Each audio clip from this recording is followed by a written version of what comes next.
Welcome, ladies and gentlemen, boys and girls, and those of you who know what the hell you are yet. Hopalong PR here, and today we're doing something a little different.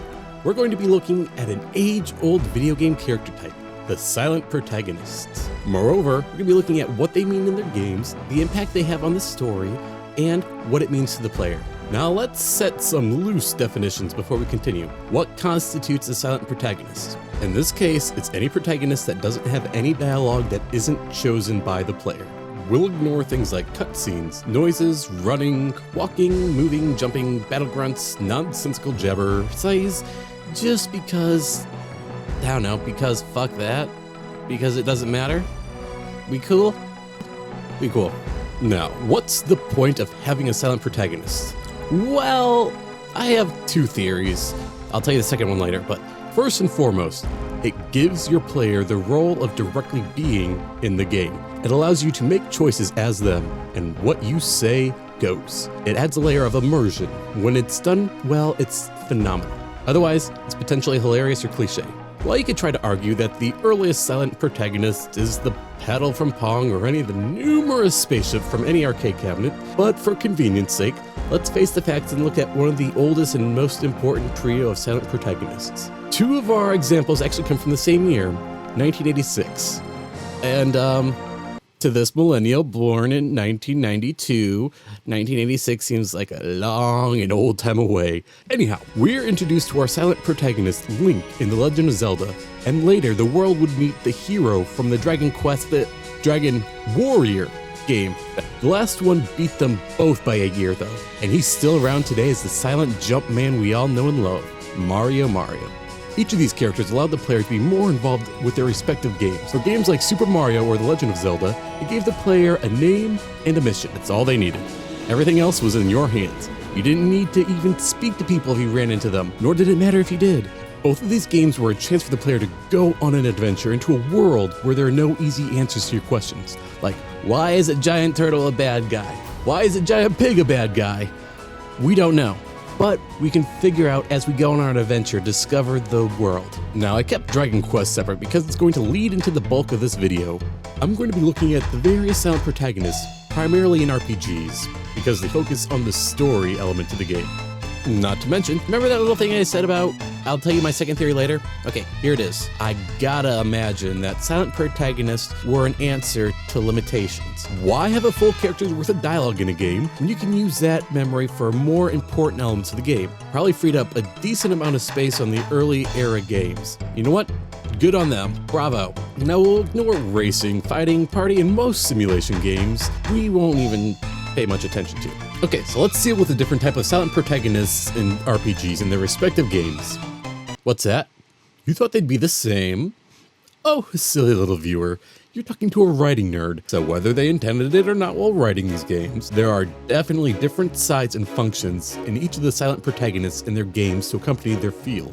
The stories always reflect this, as well as how they are treated in the game. And I've come up with two main types of silent protagonists in RPGs. So let's take a look at the silent protagonist who ventures out in order to help and save people in an adventure for no other reasons than kindness and compassion. For this, we'll be looking at two huge ones for me, Persona 5 and a little game called Legend of Gaia that I love, that even if people don't love, I love. First and foremost, with little to no talking in the game, you're equally as lost and informed as your character.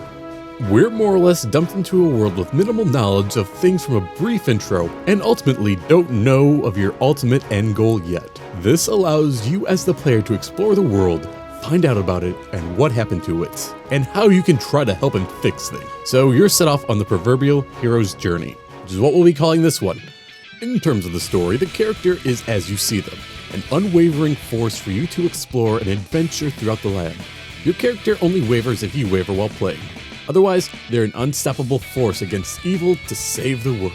They can inspire and help people as they progress, merely by your drive for adventuring and doing what's right. The characters, and yourself, aren't following a prophecy. They're figuring this shit out as they go, with no set end goal. These silent protagonist games are more focused on the world and characters around the player, allowing for a more free experience to the game. For example, they could both go off and do sweet FA by fishing the time away, because the world isn't waiting or expecting them. These characters are often revered as underdogs compared to the world they're fighting against. They popped up out of nowhere and had no idea what they were doing at first.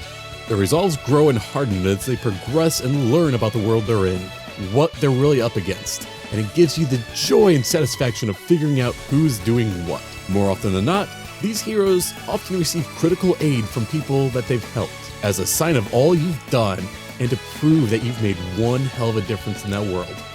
Next up, we have the heroes ordained by fate or some prophecy. Hero from Dragon Quest games and the original Final Fantasy. Both games state that there will be a darkest time/day where the heroes would rise up and save the world.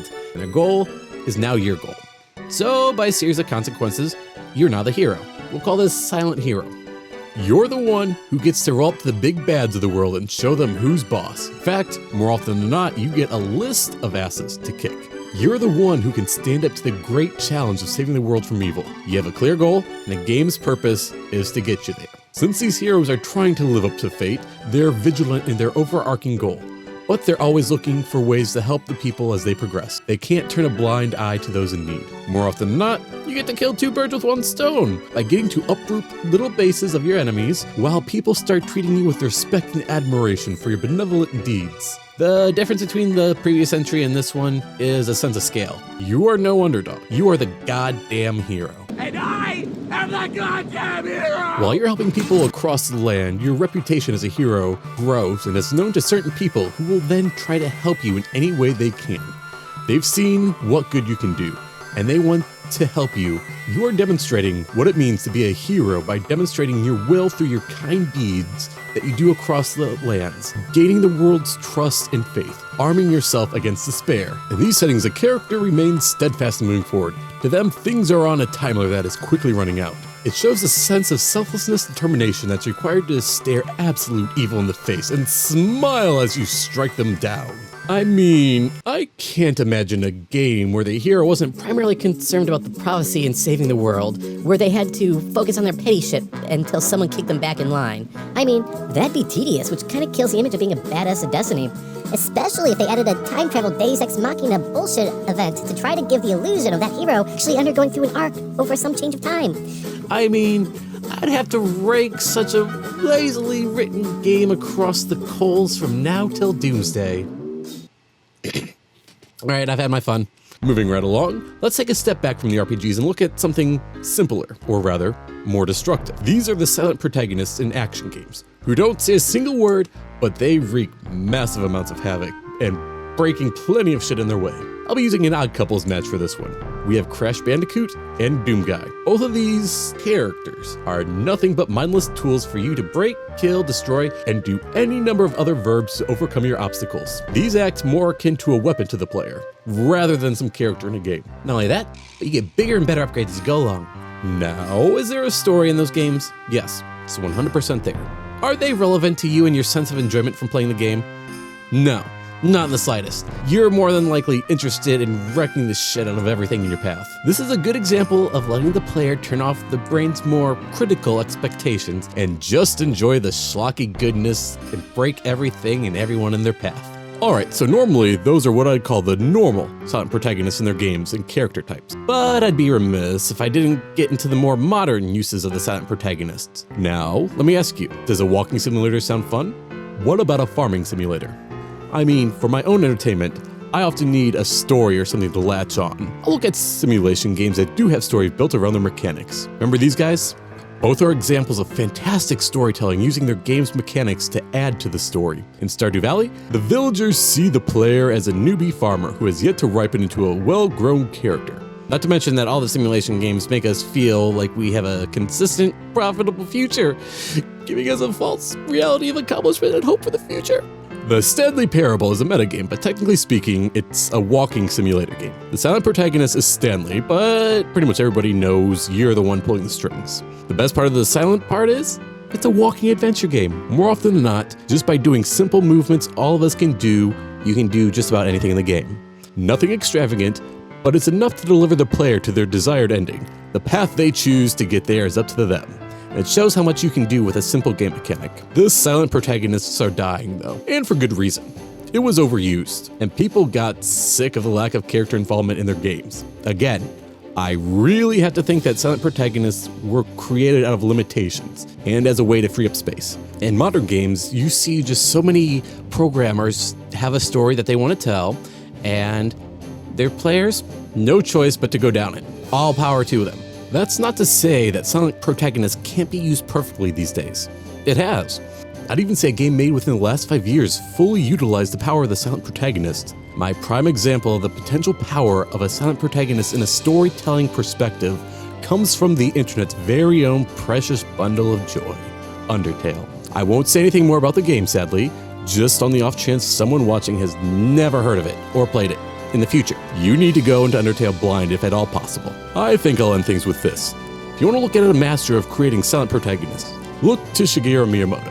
Mario and Link are eternally silent characters, and they're still huge these days. Why is that? Because those characters work wonderfully as egoless player proxies in their games, allowing for a more expedited and instant sense of adventuring along a never-ending wide array of games.